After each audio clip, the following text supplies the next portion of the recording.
So I think the first card I want to talk about is the Jimmy Butler. First off, beautiful card. I've always been a little bit of a Jimmy Butler fan because my high school coach was very good friends with him.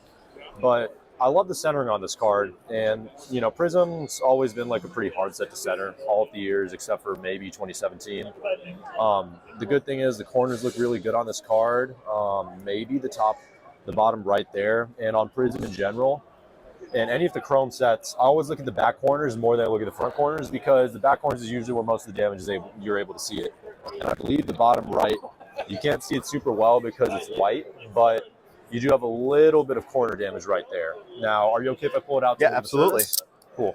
You're a pro, of course.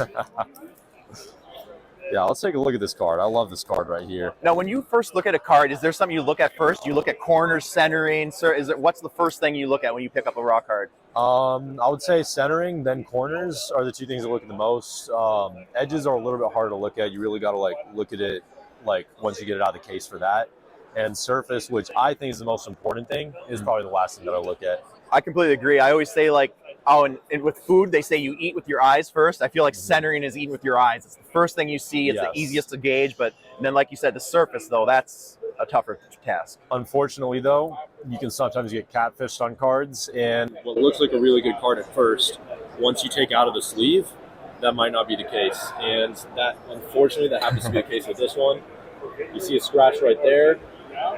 That's going to make this a harder grade. You might be able to get it past some of the other companies, and you might be able to get lucky here and there. All the major grading companies do miss something, but a scratch generally bumps a card down to being a max grade of an 8. Okay. And so, unfortunately, that's interesting. I didn't know a max grade of an 8 for a scratch. Yeah. Okay.